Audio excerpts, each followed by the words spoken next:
digital ID going to even look like? I mean, a lot of us have iPhones, and we do have to hold up our iPhones, to our faces in order to unlock them, right? Or they used to do the thumbprint. Like, what's the future looking like with these digital IDs?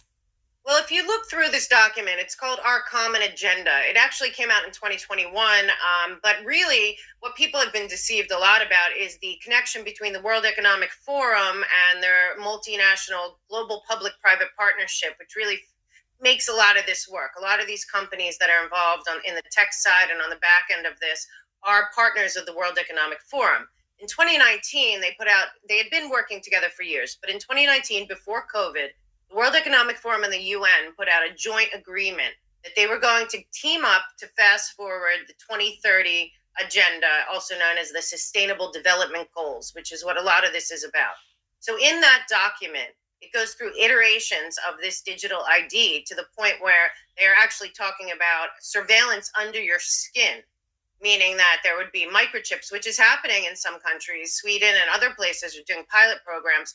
But essentially, it is a full track and trace surveillance system, not different than they already have in communist China, and under the guise of sustainable development goals. In particular, this one, if people know about the sustainable development goals and what that is, and Agenda 2030, that is number 16, and it's about a digital compact, global digital compact, and equity in the digital space worldwide.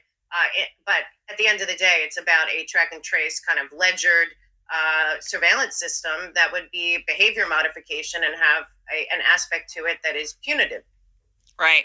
Yeah, they sell this like this is going to make your life better. I mean, that's how they sell it, right? Like this will make life more convenient. I mean, imagine if you just had a microchip under your skin, you wouldn't have to remember which medications or which vaccines you've taken. You just show Right. that, they scan it, and boom, it shows up the chart for your doctor. And that way you don't have to be transferring records back and forth. So they sell it like this is a good thing for you. And a lot of people buy that. I mean, it's just like with the iPhone. I've got one, and it's just difficult to get away from it. When I Right. think about, man, this thing's tracking my location. It's got my face on file. It's Yeah. all this is happening, but it's so convenient. How do I get rid of it? And that's, I think, how they're getting us into this new way. But let's talk about the real dangers of this. So let's say, okay, yeah, you've got this microchip that's going to say all of your medical records, including your vaccines.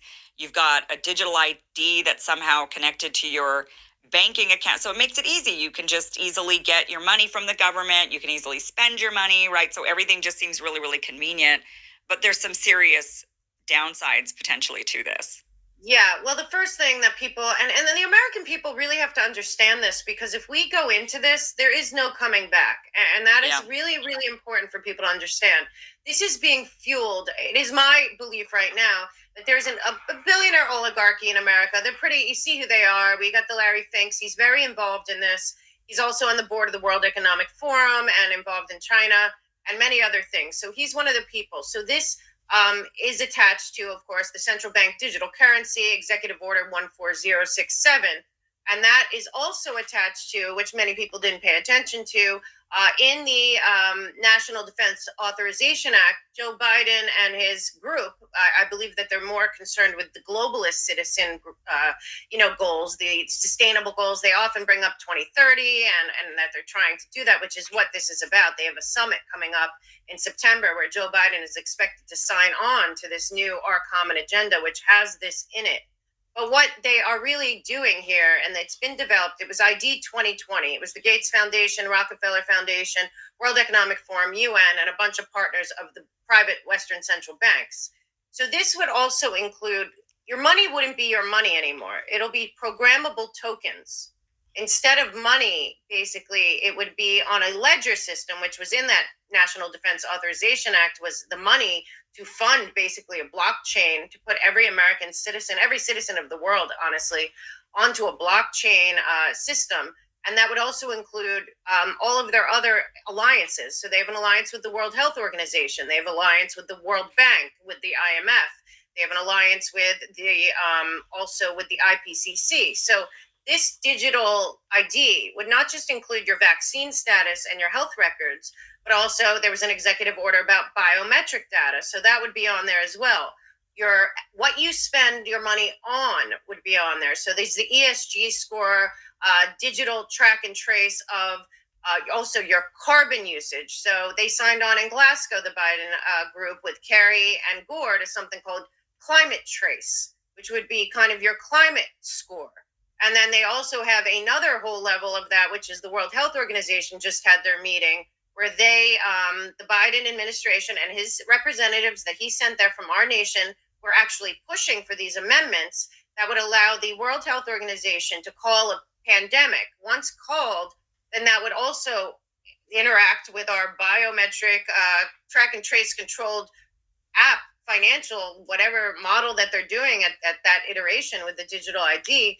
And you would be basically all of our rights in terms of our rights by the Constitution Bill of Rights would be superseded by the emergency declaration. So at that point, you have to realize everything that they're doing here is to consolidate power into this group of people. And as the people at the top, Klaus Schwab or Gutierrez or Tedros or Noah Harari, when they explain it on stage and all these technocrats stand up and clap, they're clapping about something which really is about behavior modification, control, and surveillance, and sustainable development goals. We hear a lot about that, but I would beg to ask people to look at them and maybe think sustainable. What does that mean? And sustainable for who?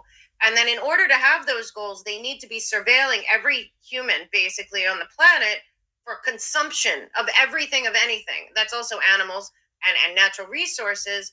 But then you go to the next level of that, and it's really not sustainable, is not really the right word. It actually should be predictable, controllable, manageable. And then the next question is, by whom? And that is not Right. the United States of America. And this central bank digital currency is not going to be American.